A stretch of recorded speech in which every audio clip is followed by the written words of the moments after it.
It's Monday and time for the Back to Business podcast, featuring Calgary's industry leaders. Welcome today's show host, Kim Hayden.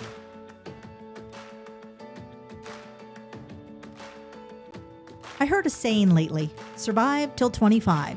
A lot of people are sitting here going, it's too hard to do this, too hard to do that. But my next guest, Kate Briscoe, came online when Calgary was struggling. And she has not only tackled project management in our commercial and construction space, but she also has taken leadership with Crew Calgary. But first, our land acknowledgement. In the spirit of reconciliation, we acknowledge that we live, work, and play on the traditional territories of the Blackfoot Confederacy, Siksika, Ka'aina, Piikani, the Tsuut'ina, the E'ahe Nakota Nations, the Métis Nation Region 3, and all people who make their homes in the Treaty 7 region of southern Alberta. Hi, Kate. Welcome to the show. How are you? I'm good. Thank you, Kim. Thanks for having me. I'm excited because I didn't realize that we have so much, I understand what you do and where you're working, but we are in the coolest space and place to do what you're doing right now. So before we dive into M3 and, Crew Calgary and all these amazing initiatives that you're working in, I'd like to get a little bit of background as to who is Kate. Yeah. So I am born and raised Calgarian.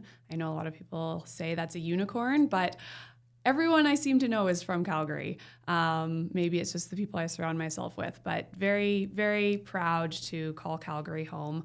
I did leave for 4 years. I went to university in Ontario, went to Queen's University, did civil engineering there, had a job opportunity to stay in Toronto and just could not fathom not coming home to the big blue sky. So very quickly came home after university. While I was in school, I did a few internship programs in the oil and gas space. When I went into engineering, I kind of thought that was the only thing an engineer did in Alberta was work in oil and gas. But it really wasn't for me.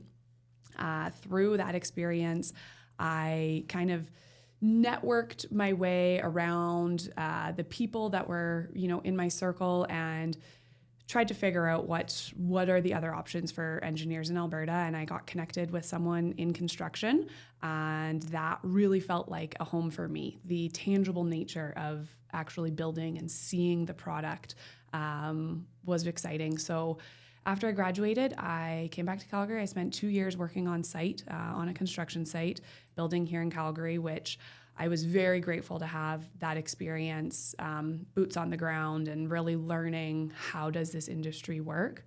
I think one of the best pieces of advice I was given when I was an intern was from some of the field guys saying, we hate engineers because they read a textbook and they think they know how to do everything.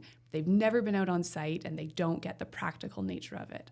So to me, it was really important to make sure I got that boots on the ground experience to really understand those people that I would then be working with. And that came in handy. From there, I was asked to join what is now M3. It was a startup at the time, founded in 2016. And I came on board in 2017, and we filled this project management space working with a lot of the construction partners and design partners in Calgary, and having, still being young out of school, but of having that experience being on site, I really understood construction. And so it helped me build partnerships and work with those teams that was engaged with on the projects to continue on this project management journey to where I'm now today, 7 years at M3. We've grown from a team of 4 people when I started to, I think, 22 people today in 4 offices. Wow. So a long journey. And if you're not in Calgary and listening to this, just note that in 2015, Calgary's economy got hit hard. And in 2017, we were one of the worst performing real estate markets in North America.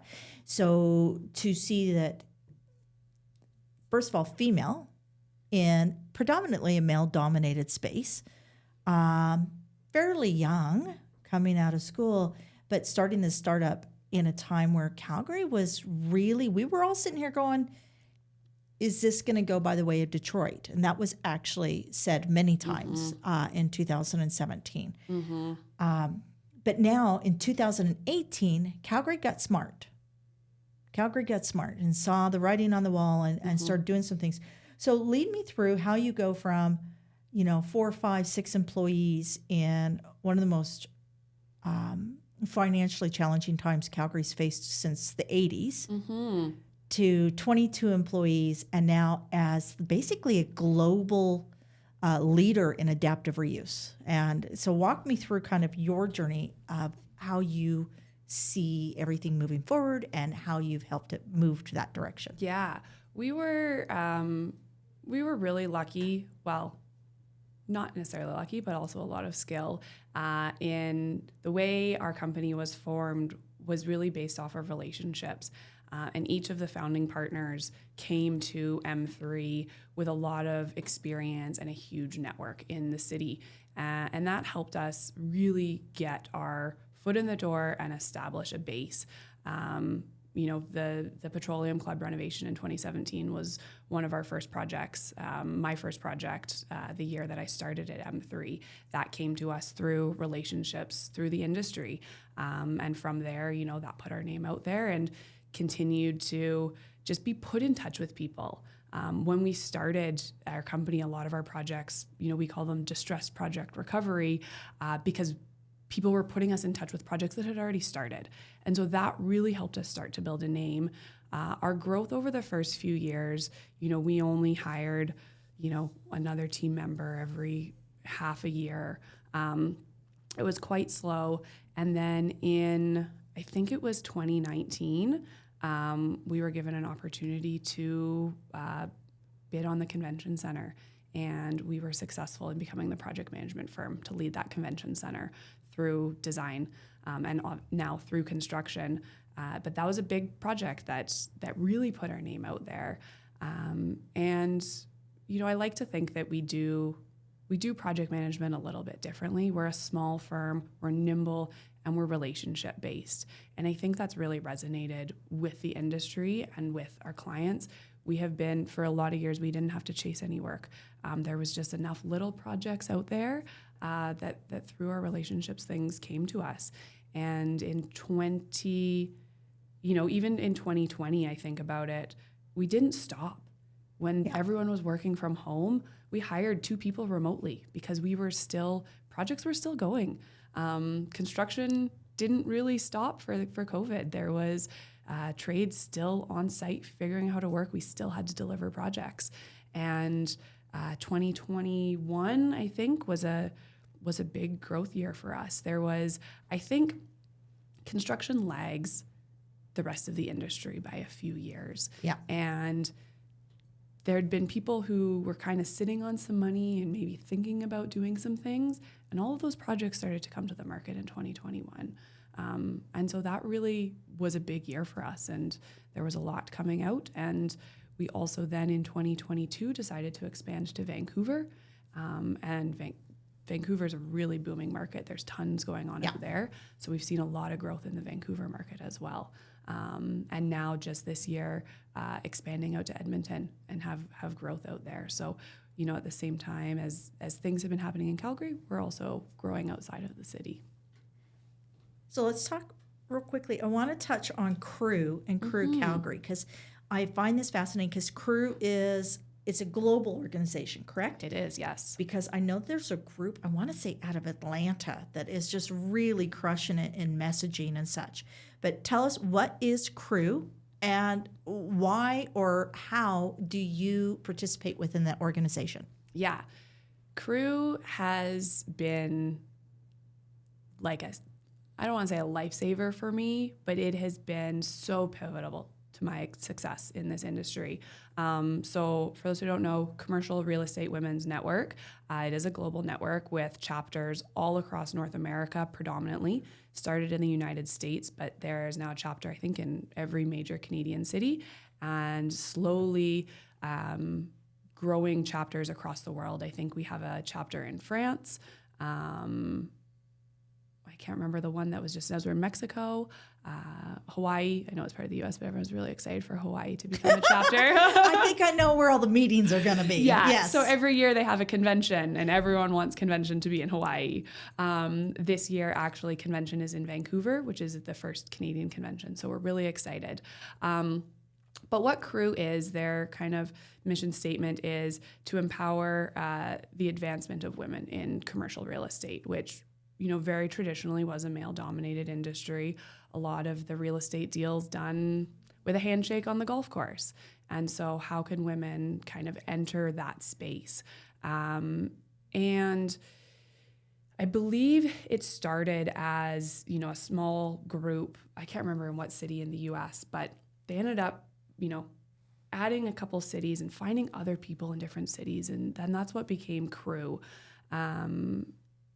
And it is, I don't want to call it a sisterhood, but it really feels like that support network for all women in the industry. It was one of the first groups I was told about when I entered this space. A mentor of mine had actually told my boss, you better get Kate in CREW. She needs to be a part of this. And I didn't really know, what it was for a long time. And I joined and went to the Christmas party, and there's always wine at every event. I was like, okay, it's, kind of a drinking circle. We go for wine. That's fun. And then in 2020, they launched a mentorship program, and that's what really kicked things off for me. I got paired with a phenomenal woman who's been active in Calgary and done great things in her career, and a true mentor through and through. And we, spent time, especially it was, during COVID when we couldn't really meet, and having someone to navigate that with. And she got me more engaged. I was told, if you want to get the most out of CREW, join a committee. That's how you really get to meet people. So I joined our events committee, which was really exciting to be a part of discussing and organizing events to really engage these people who are in commercial real estate space and how to bring people together. So that was an amazing opportunity for me to kind of learn about, the people in our industry and learn more about commercial real estate. But also they do a leadership certificate program every year. That's run, there's 3 different conferences that you attend throughout the year with some big speakers really focusing on defining your leadership brand. And I was given an opportunity to participate in that program in 2021 or 2. Years are all blurred. I know, post-COVID. it's the COVID. Yeah, the COVID blur. I'm with you. I don't know. Everything between 2020 and 2024 is like 1 year. I see people and I go, well, I saw you just a few years ago and realized, oh, it's been 6 years. Yeah. Yes. Yeah, very hard to keep track. But I did the leadership certificate program, and that really was a Kickstarter for me. Getting to spend time in that space with women in C-suite positions all the way down to kind of mid-level across North America who are in this pursuit of leadership. And what does it mean to be a good leader? And how can we kind of start to bring some change to this industry? Being connected with people like that has just been phenomenal. And having that network in Calgary now of women who I can, reach out to and talk to and challenge concepts of leadership, and how do we need to be showing up in our companies, and how can we empower women through those spaces to be more successful in the industry. It's a phenomenal organization and really something that I have needed to have gotten to where I am. And it creates that community. That community of like-mindedness. And we all tend to excel when we have a community around us that, understands where we're coming from. One of the first things I was told when I joined CREW was it's like this unspoken code. If you phone anybody from CREW and say, hey, it's Kate and I'm calling from CREW, like they will have time of day for you. And I have found that absolutely so true. And everyone is willing to help out anyone, and they'll instantly, oh, I know this person you need to talk to. I know this person you need to talk to. And really, really supportive network. Yeah, they say that your net worth is in the network, right? Yeah. Let's talk about challenges, because there's, we saw a lot of challenges through, speaking of COVID, around supply chain and stuff like that. What do you think is the greatest challenge facing good project management? Well, that's an interesting question. I'd say for sure the biggest challenge facing construction is labor shortage. And I think to take that then and facing project management, we're changing. Times are changing post-pandemic. Everyone seems to have more time before the pandemic, and time just seems to be at such a shortage now. Even I was talking before this morning around virtual meetings and travel time between meetings. Like, I used to leisurely drive between meetings, and I had time to sit in my car. And I can't even fathom driving to meetings now. Everything is just back to back online. And that's really changing things. I think everybody is just craving more time, but it doesn't exist, and it's not going to exist because there is a shortage in not just trade labor, but all of the office labor. I know a lot of the architects I talk to, there's this missing level of senior architects. And there's a lot of retirement coming, and there's going to be a big knowledge gap. There's going to be a lot of people retiring who carry all of that knowledge, and I just don't think this next generation has learned things the same way. Yeah. So I think the biggest challenge is really figuring out how can we be efficient with less. Seems to almost be the motto of today's business world. Like, we're seeing all these AIs come out to, do anything and everything. I know there's an AI in several different AIs in like architecture that a lot of people are going, whoa, wait a minute, right? But they're saying it still misses the human element of understanding how the light will affect the resale, because we have psychology.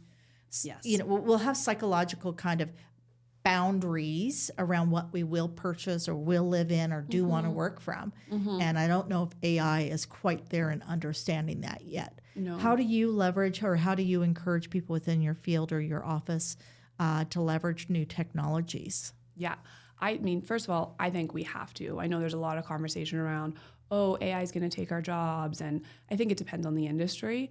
But for our industry, I really see it as a tool that is going to supplement what we can do. Because I believe, like you're saying, there's certain things the human brain can do that a computer can never do. But there's certain things a computer can do that a human doesn't need to do. I love that. That's things that the computer cannot do. Yeah. But there's things that humans do not need to do. I think that's the quote of the show, right? Is like, that's where we really want to harness it. We're a young company, and so we're trying to find those resources and ways that we can discover this power of AI. Right now it's a lot of chat GPT, which is really great. It's a tool that I use to just speed up I do a lot of writing. There's a lot of reports, there's a lot of writing, and admittedly, sorry, Mom, who's an English teacher, I use it to do my editing. I still do most of the work, but then if I can, spend 10 minutes writing the bullet points and say, hey, generate this into an executive summary and plunk that into my report rather than having to detail it myself, that's 50 minutes saved right there. And I can go on to do the creative and thinking and the problem solving of project delivery. So I think that's one way.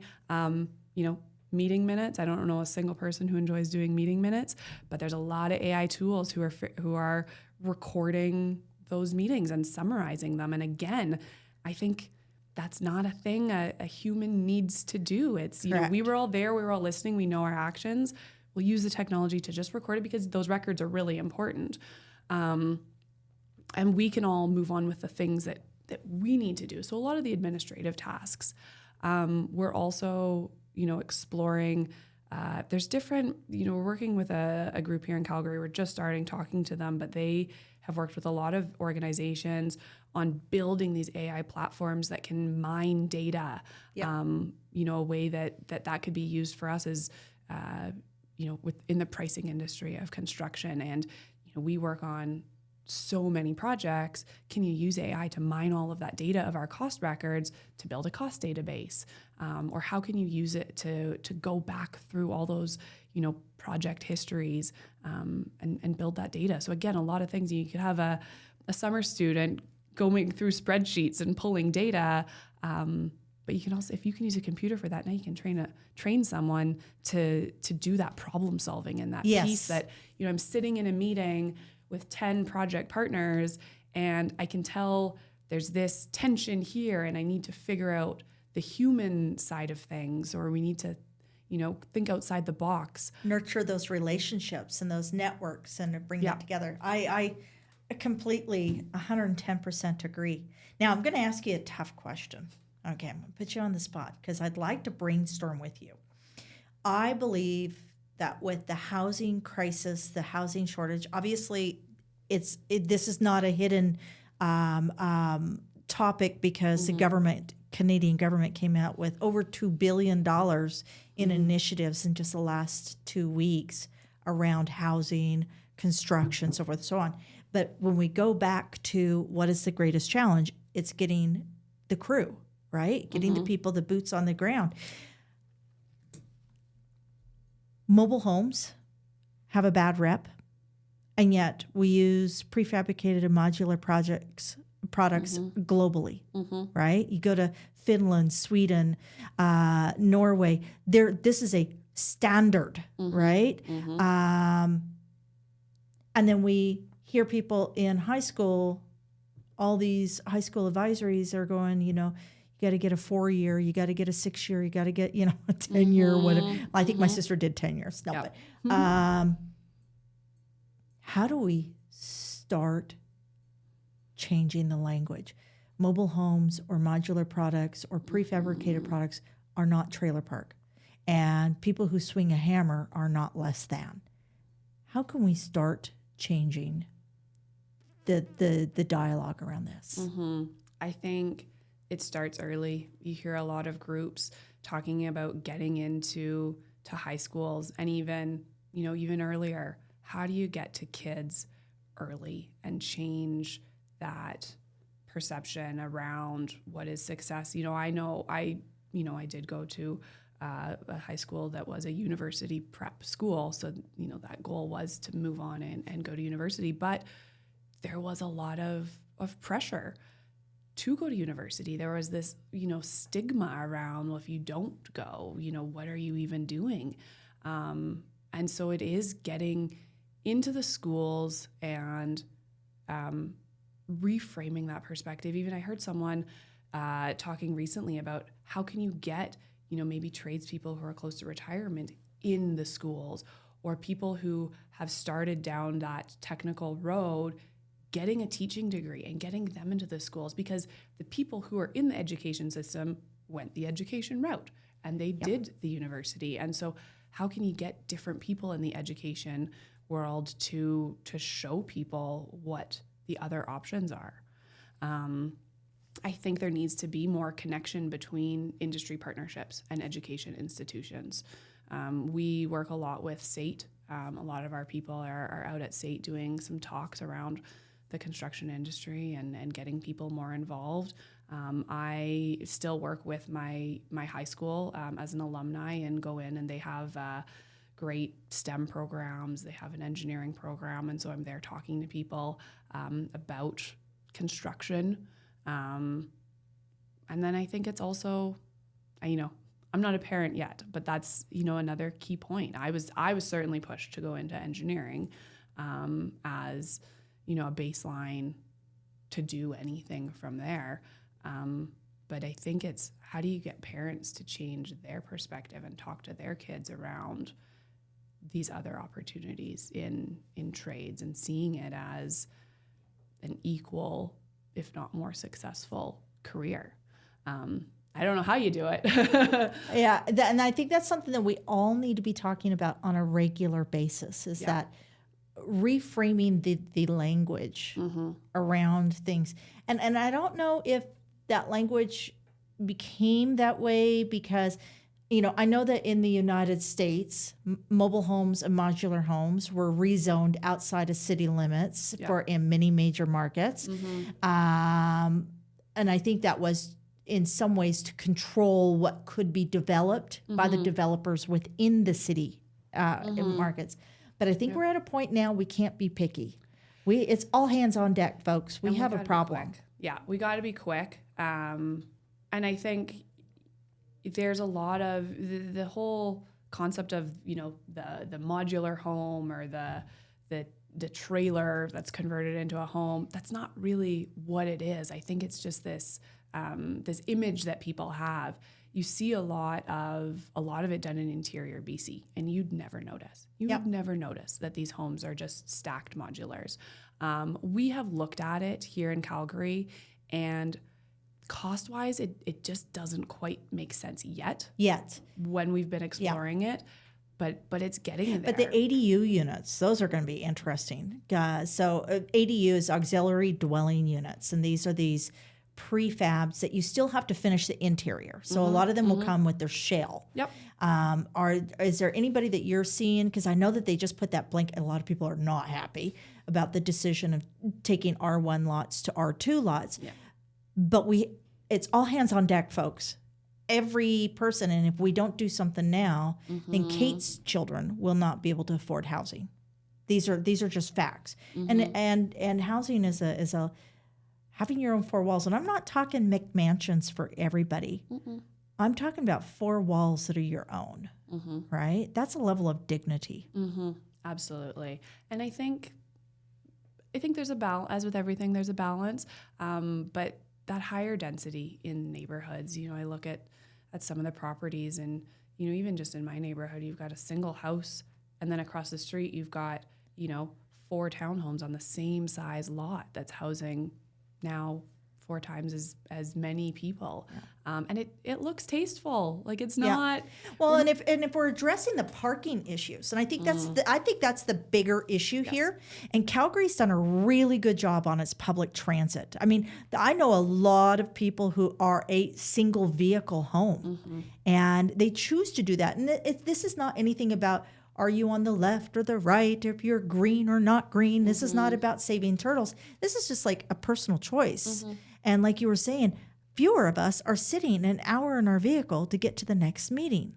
So can you streamline some of those costs and put it into other places? I find a lot of people are post-COVID wanting experiences. Yeah. They want to travel. So we don't want that car payment. We want to go to Mexico. Yeah. Right? And it's interesting because Calgary historically has been driver's city. Everyone has a car because you want to get out to the mountains, and we're a sprawled city, so it has historically been a little bit challenging to get to the different neighborhoods within the city.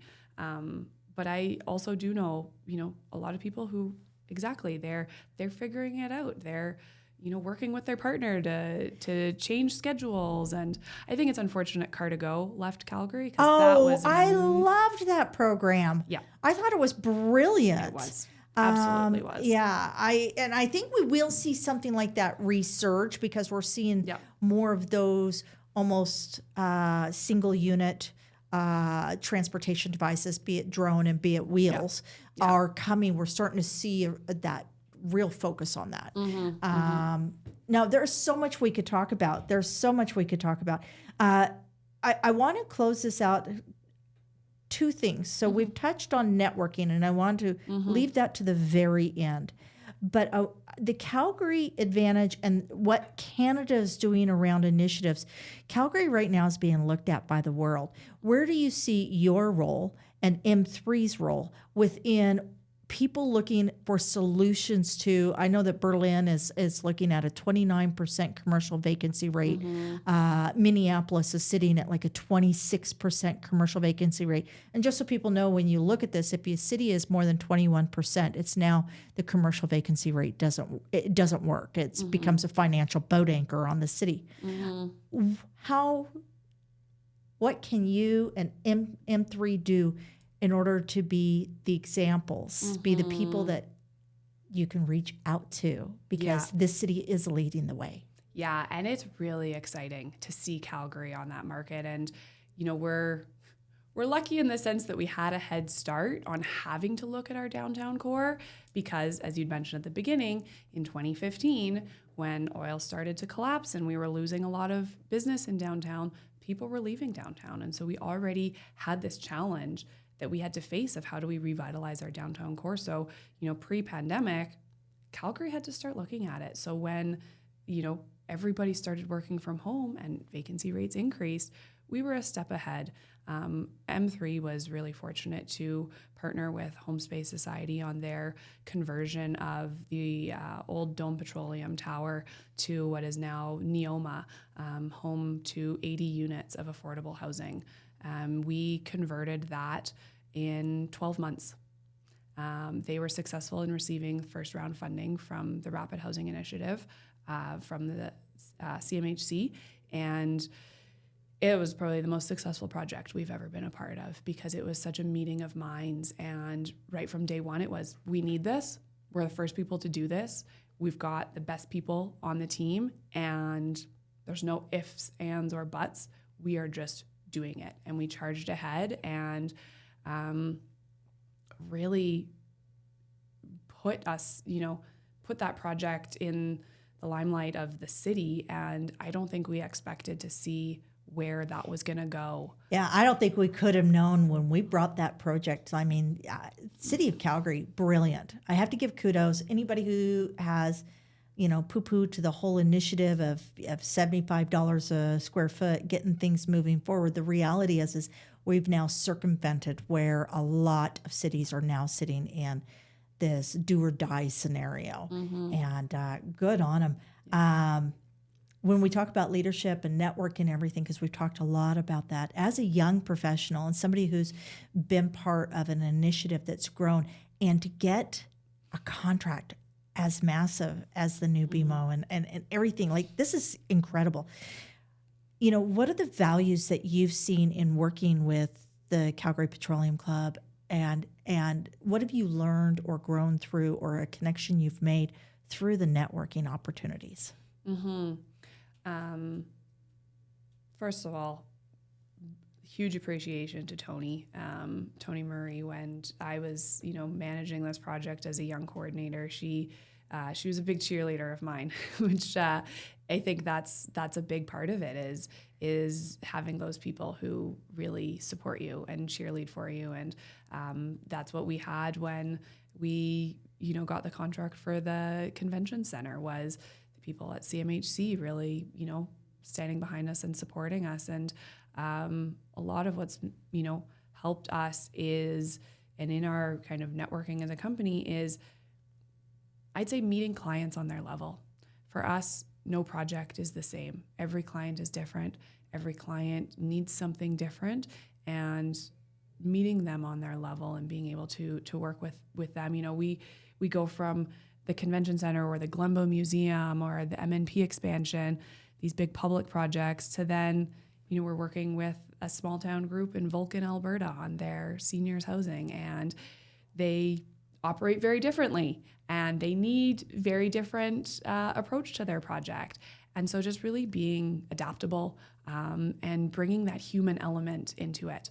I think for me, probably one of the only good things about the pandemic was it brought that human element so much to the forefront of connections with people, and realizing, I don't know if it's because we all got to see inside everyone's home, but it just made everyone human. And I think for us and for myself, each client is, whether you're a CEO or a CFO or whomever, just a human who needs that project partner to help work with you and get a project delivered. So I think it's really just realizing everyone is human and connecting with them on their level.